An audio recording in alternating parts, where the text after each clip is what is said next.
मेरे प्यारे देशवासियों, नमस्कार। मन की बात ने वर्ष 2020 में अपना आधा सफर अब पूरा कर लिया है। इस दौरान हमने अनेक विषयों पर बात की।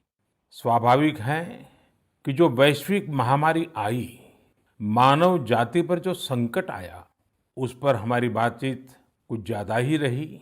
लेकिन इन दिनों मैं देख रहा हूँ, लगातार लोगों में एक विषय पर चर्चा हो रही है कि आखिर ये साल कब बीतेगा। कोई किसी को फोन भी कर रहा है तो बातचीत इसी विषय से शुरू हो रही है। ये साल जल्दी क्यों नहीं बीत रहा।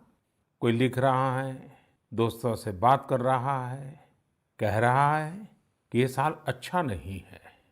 कोई कह रहा है 2020 शुभ नहीं है। बस लोग यही चाहते हैं कि किसी भी तरह से ये साल जल्द से जल्द बीत जाए। साथियों, कभी-कभी मैं सोचता हूँ कि ऐसा क्यों हो रहा है। हो सकता है ऐसी बातचीत के कुछ कारण भी हो। 6-7 महीना पहले ये हम कहाँ जानते थे कि कोरोना जैसा संकट आएगा और इसके खिलाफ ये लड़ाई इतनी लंबी चलेगी। ये संकट तो बना ही हुआ है, ऊपर से देश में नीत नई चुनौतियां सामने आती जा रही हैं। अभी कुछ दिन पहले देश के पूर्वी छोर पर साइक्लोन अम्फान आया, तो पश्चिमी छोर पर साइक्लोन निसर्ग आया। कितने ही राज्यों में हमारे किसान भाई बहन टिड्डी दल के हमले से परेशान है, और कुछ नहीं तो देश के कई हिस्सों में छोटे छोटे भूकंप रुकने का ही नाम नहीं ले रहे हैं। और इन सब के बीच हमारे कुछ पड़ोसियों द्वारा जो हो रहा है, देश उन चुनौतियों से भी निपट रहा है। वाकई एक साथ इतनी आपदाएं, इस स्तर की आपदाएं बहुत कम ही देखने सुनने को मिलती है। हालात तो ये हो गई हैं कि कोई छोटी छोटी घटना भी हो रही है तो लोग उन्हें भी इन चुनौतियों के साथ जोड़ करके देख रहे हैं।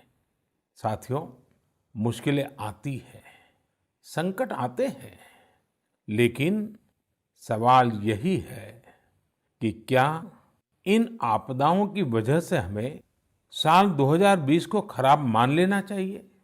क्या पहले के 6 महीने जैसे बीते, उसकी वजह से ये मान लेना कि पूरी साल ही ऐसा है, क्या ये सोचना सही है? जी नहीं, मेरे प्यारे देशवासियों, बिल्कुल नहीं। एक साल में एक चुनौती आए या 50 चुनौतियां आए, नंबर कम ज्यादा होने से वो साल खराब नहीं हो जाता। भारत का इतिहास ही आपदाओं और चुनौतियों पर जीत हासिल कर और ज्यादा निखर कर निकलने का रहा है। सैकड़ों वर्षों तक अलग अलग आक्रांताओं ने भारत पर हमला किया, उसे संकटों में डाला।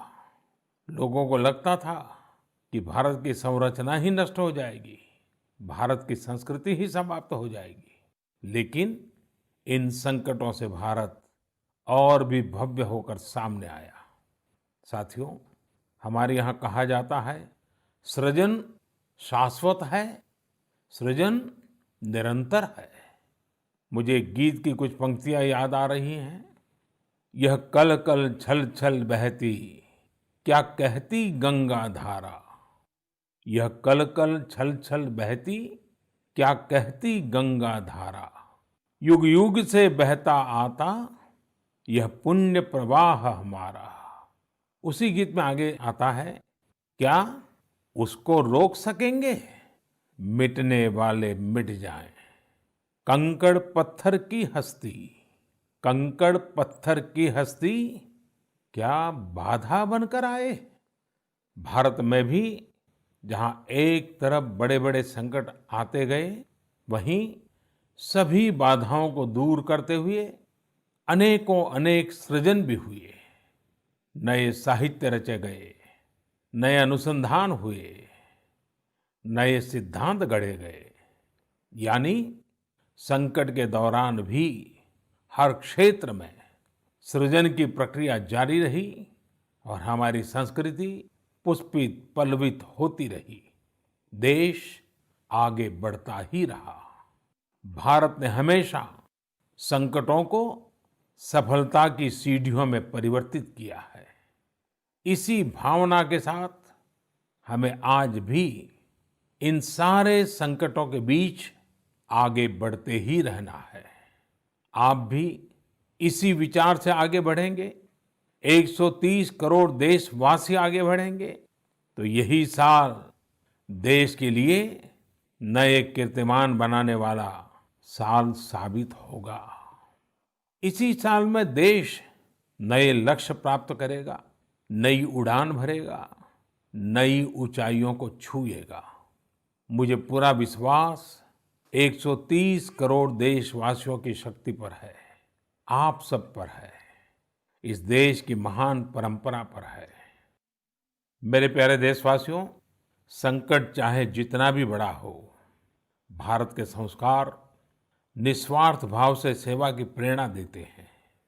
भारत ने जिस तरह मुश्किल समय में दुनिया की मदद की, उसने आज शांति और विकास में भारत की भूमिका को और मजबूत किया है।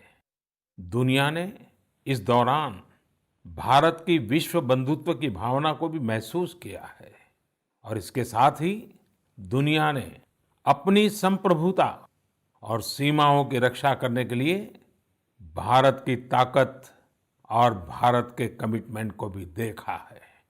लद्दाख में भारत की भूमि पर आंख उठाकर देखने वालों को करारा जवाब मिला है। भारत मित्रता निभाना जानता है तो आंख में आंख डालकर देखना और उचित जवाब देना भी जानता है। हमारे वीर सैनिकों ने दिखा दिया है कि वो कभी भी मां भारती के गौरव पर आंच नहीं आने देंगे। साथियों, लद्दाख में हमारे जो वीर जवान शहीद हुए हैं, उनके शौर्य को पूरा देश नमन कर रहा है, श्रद्धांजलि दे रहा है। पूरा देश उनका कृतज्ञ है, उनके सामने नतमस्तक है। इन साथियों के परिवारों की तरह ही हर भारतीय इन्हें खोने का दर्द भी अनुभव कर रहा है। अपने वीर सपूतों के बलिदान पर उनके परिजनों में गर्व की जो भावना है, देश के लिए जो जज्बा है, यही तो देश की ताकत है। आपने देखा होगा, जिनके बेटे शहीद हुए, वो माता पिता अपने दूसरे बेटों को भी, घर के दूसरे बच्चों को भी सेना में भेजने की बात कर रहे हैं। बिहार के रहने वाले शहीद कुंदन कुमार के पिताजी के शब्द तो कानों में गूंज रहे हैं। वो कह रहे थे, अपने पोतों को भी देश की रक्षा के लिए सेना में भेजूंगा। यही हौसला हर शहीद के परिवार का है। वास्तव में इन परिजनों का त्याग पूजनीय है। भारत माता की रक्षा के जिस संकल्प से हमारे जवानों ने बलिदान दिया है, उसी संकल्प को हमें भी जीवन का ध्येय बनाना है, हर देशवासी को बनाना है। हमारा हर प्रयास इसी दिशा में होना चाहिए, जिससे सीमाओं की रक्षा के लिए देश की ताकत बढ़े, देश और अधिक सक्षम बने, देश आत्मनिर्भर बने। यही हमारे शहीदों को सच्ची श्रद्धांजलि भी होगी। मुझे असम से रजनी जी ने लिखा है कि उन्होंने पूर्वी लद्दाख में जो कुछ हुआ, वो देखने के बाद एक प्रण लिया है। प्रण ये कि वो लोकल ही खरीदेंगे, इतना ही नहीं, लोकल के लिए वोकल भी होगी। ऐसे संदेश मुझे देश के हर कोने से आ रहे हैं। बहुत से लोग मुझे पत्र लिखकर बता रहे हैं कि वो इस और बढ़ चले हैं। इसी तरह तमिलनाडु के मदुरई से मोहन रामामूर्ति जी ने लिखा है कि वो भारत को डिफेंस के क्षेत्र में आत्मनिर्भर बनते हुए देखना चाहते हैं। साथियों, आजादी के पहले हमारा देश डिफेंस सेक्टर में दुनिया के कई देशों से आगे था। हमारे यहाँ अनेकों ऑर्डिनेंस फैक्ट्रियां होती थी। उस समय कई देश जो हमसे बहुत पीछे थे, वो आज हमसे आगे हैं। आजादी के बाद डिफेंस सेक्टर में हमें जो प्रयास करने चाहिए थे, हमें अपने पुराने अनुभवों का जो लाभ उठाना चाहिए था, हम उसका लाभ नहीं उठा पाए। लेकिन आज डिफेंस सेक्टर में, टेक्नोलॉजी के क्षेत्र में भारत आगे बढ़ने का निरंतर प्रयास कर रहा है। भारत आत्मनिर्भरता की तरफ कदम बढ़ा रहा है। साथियों, कोई भी मिशन पीपल्स पार्टिसिपेशन, जन भागीदारी के बिना पूरा नहीं हो सकता, सफल नहीं हो सकता। इसलिए आत्मनिर्भर भारत की दिशा में एक नागरिक के तौर पर हम सबका संकल्प, समर्पण और सहयोग बहुत जरूरी है, अनिवार्य है। आप लोकल खरीदेंगे, लोकल के लिए वोकल होंगे, तो समझिए आप देश को मजबूत करने में अपनी भूमिका निभा रहे हैं। ये भी एक तरह से देश की सेवा ही है। आप किसी भी प्रोफेशन में हो, हर एक जगह देश सेवा का बहुत स्कोप होता ही है। देश की आवश्यकता को समझते हुए जो भी कार्य करते हैं, वो देश की सेवा ही होती है। आपकी यही सेवा देश को कहीं न कहीं मजबूत भी करती है। और हमें ये भी याद रखना है, हमारा देश जितना मजबूत होगा, दुनिया में शांति की संभावनाएं भी उतनी ही मजबूत होगी। हमारे यहाँ कहा जाता है, विद्या विवादाय धनम मदाय, विद्या विवादाय धनम मदाय, शक्ति ही परेशान परिपीडनाय, खलस्य साधो विपरीतम एतत्, ज्ञानाय दानाय च रक्षणाय। अर्थात अगर स्वभाव से दुष्ट है, तो विद्या का प्रयोग व्यक्ति विवाद में, धन का प्रयोग घमंड में और ताकत का प्रयोग दूसरों को तकलीफ देने में करता है।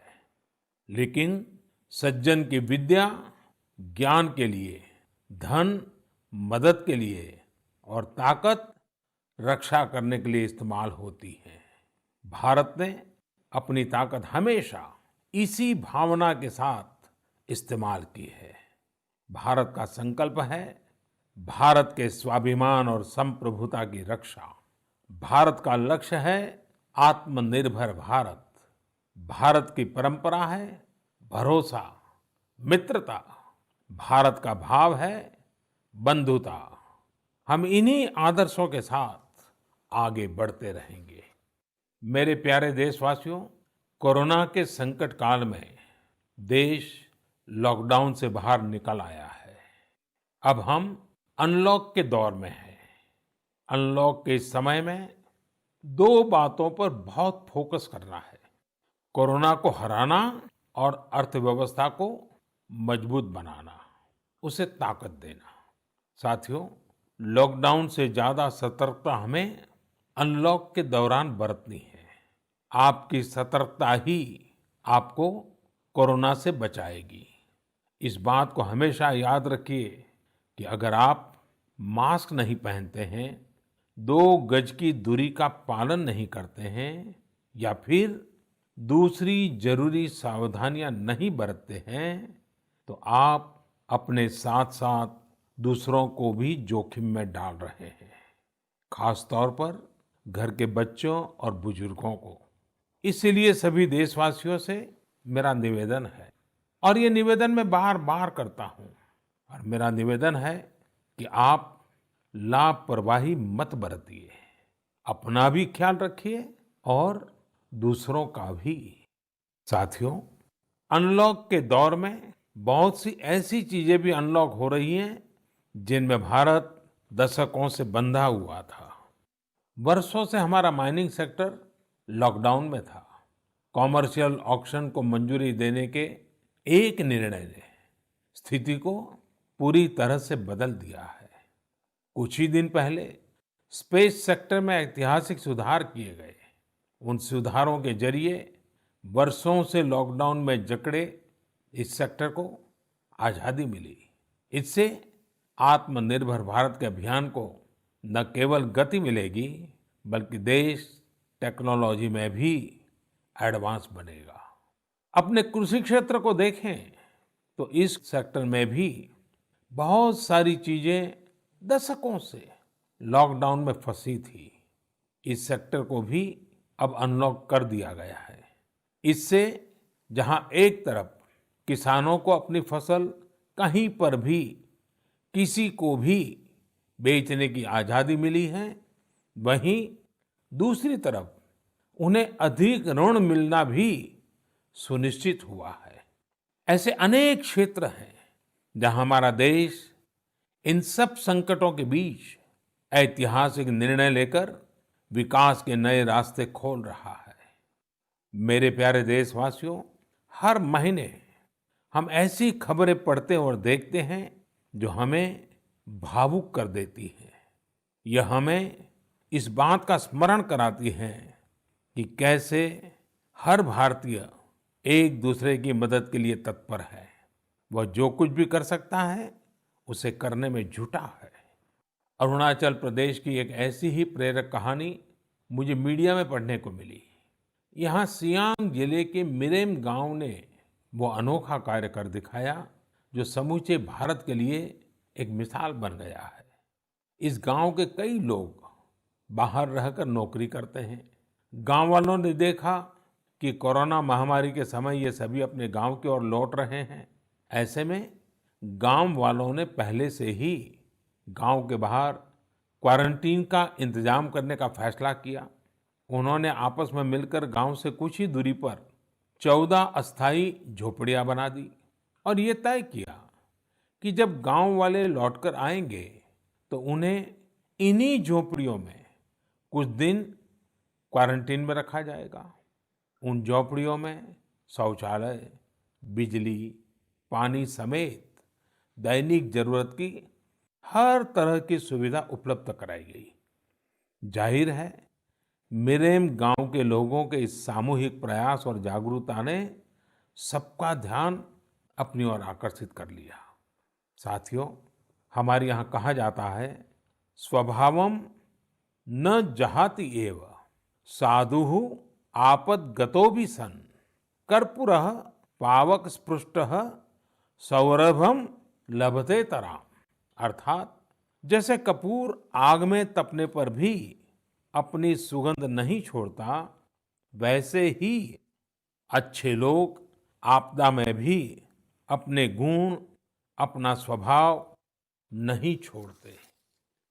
आज हमारे देश की जो श्रम शक्ति है, जो श्रमिक साथी हैं, वो भी इसका जीता जागता उदाहरण है।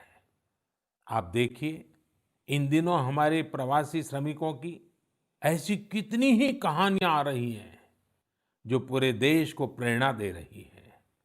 यूपी के बाराबंकी में गांव लौटकर आए मजदूरों ने कल्याणी नदी का प्राकृतिक स्वरूप लौटाने के लिए काम शुरू कर दिया।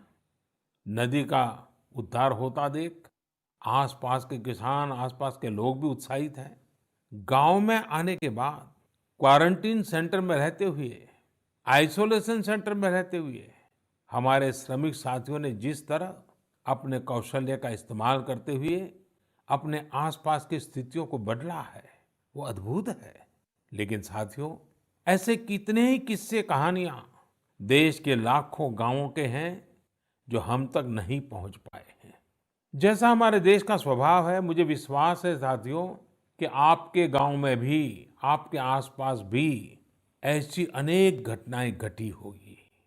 अगर आपके ध्यान में ऐसी बात आई है तो आप ऐसी प्रेरक घटना को मुझे जरूर लिखिए। संकट के इस समय में ये सकारात्मक घटनाएं, ये कहानियां औरों को भी प्रेरणा देगी।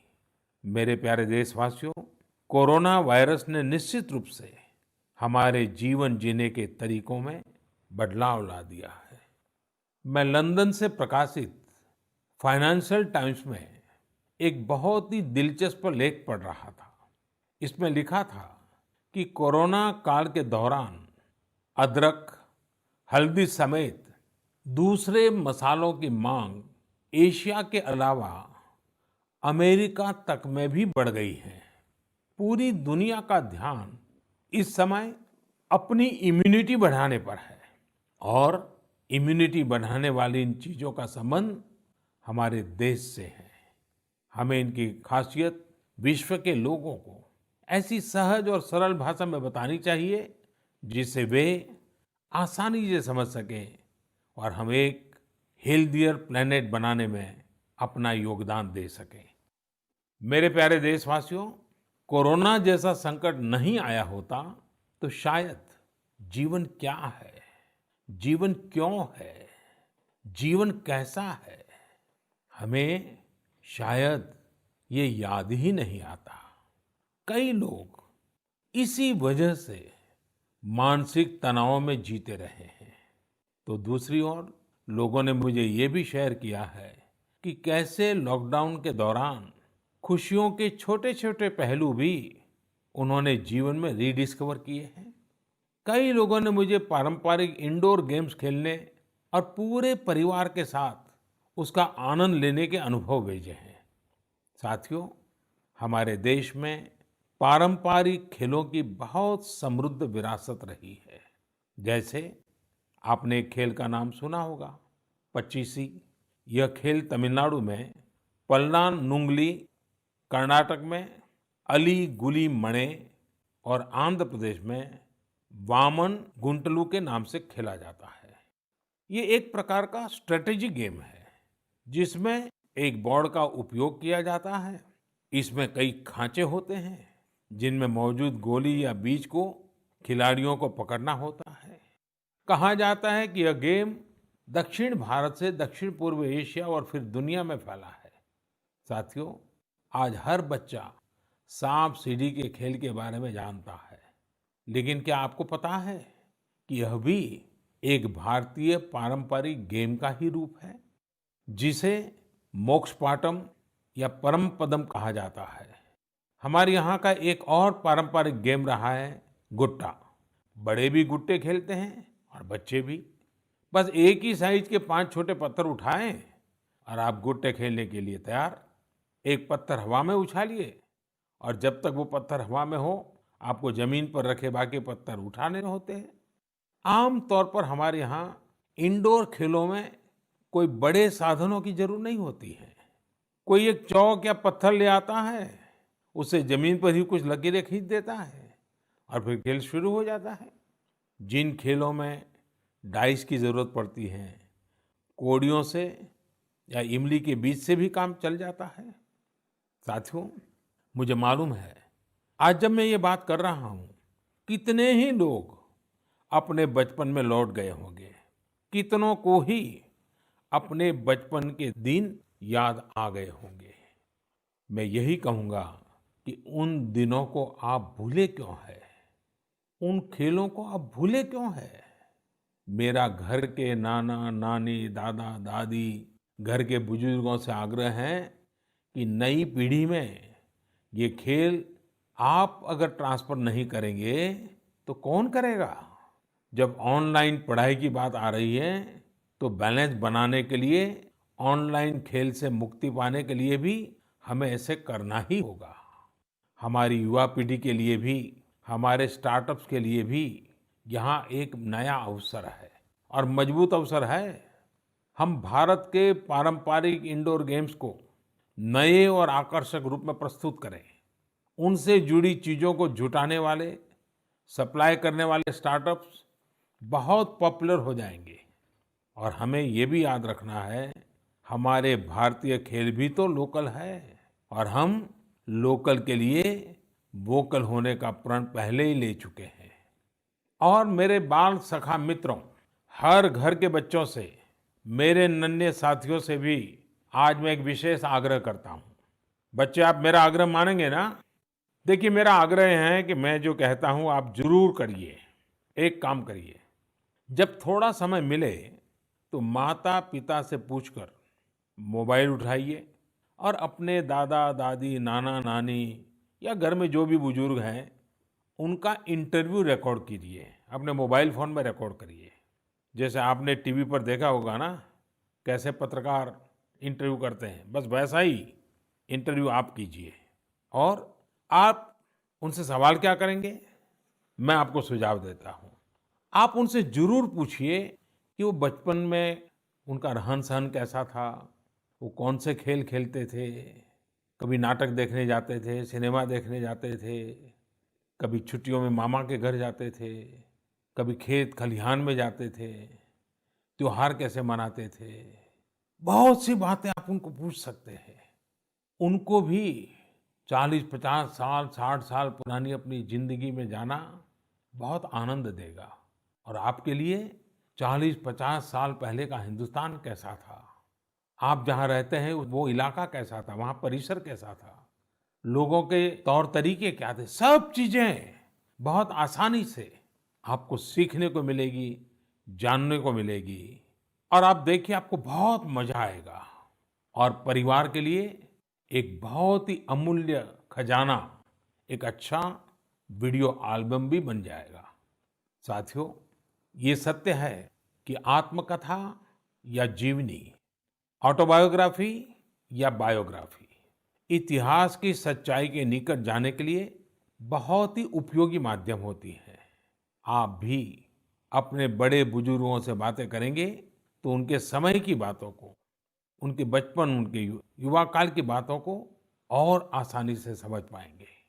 ये बेहतरीन मौका है कि बुजुर्ग भी अपने बचपन के बारे में, उस दौर के बारे में अपने घर के बच्चों को बताएं। साथियों, देश के एक बड़े हिस्से में अब मानसून पहुंच चुका है। इस बार बारिश को लेकर मौसम विज्ञानी भी बहुत उत्साहित हैं, बहुत उम्मीद जता रहा है। बारिश अच्छी होगी तो हमारे किसानों की फसलें अच्छी होगी, वातावरण भी हरा भरा होगा। बारिश के मौसम में प्रकृति भी जैसे खुद को रिजुवेनेट कर लेती है, मानव प्राकृतिक संसाधनों का जितना दोहन करता है, प्रकृति एक तरह से बारिश के समय उनकी भरपाई करती है, रिफिलिंग करती है। लेकिन ये रिफिलिंग तभी हो सकती है जब हम भी इसमें अपनी धरती माँ का साथ दें, अपना दायित्व निभाएं। हमारे द्वारा किया गया थोड़ा सा प्रयास प्रकृति को, पर्यावरण को बहुत मदद करता है। हमारे कई देशवासी तो इसमें बहुत बड़ा काम कर रहे हैं। कर्नाटक के मंडावली में एक 80-85 साल के बुजुर्ग हैं, कामेगौड़ा जी। कामेगौड़ा जी एक साधारण किसान है, लेकिन उनका व्यक्तित्व बहुत असाधारण है। उन्होंने एक ऐसा काम किया है कि कोई भी आश्चर्य में पड़ जाएगा। 80-85 साल के कामेगौड़ा जी अपने जानवरों को चराते हैं, लेकिन साथ साथ उन्होंने अपने क्षेत्र में नए तालाब बनाने का भी बीड़ा उठाया हुआ है। वे अपने इलाके में पानी की समस्याओं को दूर करना चाहते हैं, इसलिए जल संरक्षण के काम में छोटे छोटे तालाब बनाने के काम में जुटे हैं। आप हैरान होंगे कि 80-85 वर्ष के कामेगौड़ा जी अब तक 16 तालाब खोद चुके हैं, अपनी मेहनत से, अपने परिश्रम से।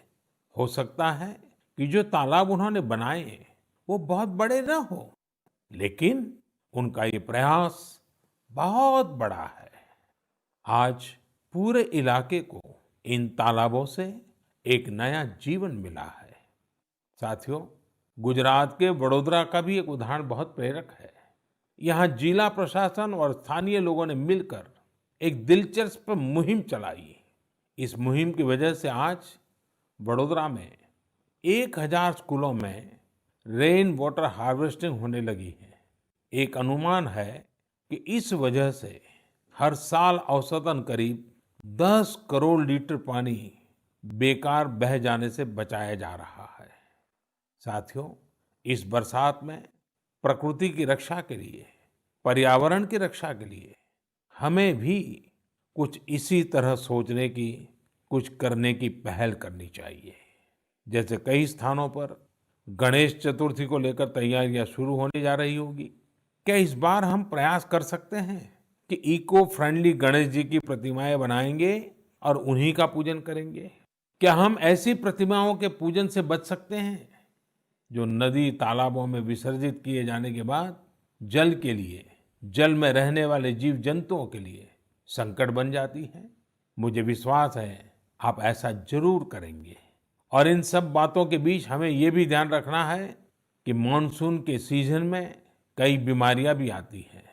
कोरोना काल में हमें इनसे भी बचकर रहना है। आयुर्वेदिक औषधियाँ, काढ़ा, गर्म पानी, इन सब का इस्तेमाल करते रहिए, स्वस्थ रहिए। मेरे प्यारे देशवासियों, आज 28 जून को भारत अपने एक भूतपूर्व प्रधानमंत्री को श्रद्धांजलि दे रहा है, जिन्होंने एक नाजुक दौर में देश का नेतृत्व किया। हमारे ये पूर्व प्रधानमंत्री श्री पीवी नरसिम्हा राव जी की आज जन्म शताब्दी वर्ष की शुरुआत का दिन है। जब हम पीवी नरसिम्हा राव जी के बारे में बात करते हैं तो स्वाभाविक रूप से राजनेता के रूप में उनकी छवि हमारे सामने उभरती है। लेकिन ये भी सच्चाई है कि वो अनेक भाषाओं को जानते थे, भारतीय एवं विदेशी भाषाएं बोल लेते थे। वे एक और भारतीय मूल्यों में रचे बसे थे, तो दूसरी ओर उन्हें पाश्चात्य साहित्य और विज्ञान का भी ज्ञान था। वे भारत के सबसे अनुभवी नेताओं में से एक थे। लेकिन उनके जीवन का एक और पहलू भी है और वो उल्लेखनीय है, हमें जानना भी चाहिए। साथियों, नरसिम्हा राव जी अपनी किशोरावस्था में ही स्वतंत्रता आंदोलन में शामिल हो गए थे। जब हैदराबाद के निजाम ने वंदे मातरम गाने की अनुमति देने से इनकार कर दिया था, तब उनके खिलाफ आंदोलन में उन्होंने भी सक्रिय रूप से हिस्सा लिया था। उस समय उनकी उम्र सिर्फ 17 साल थी।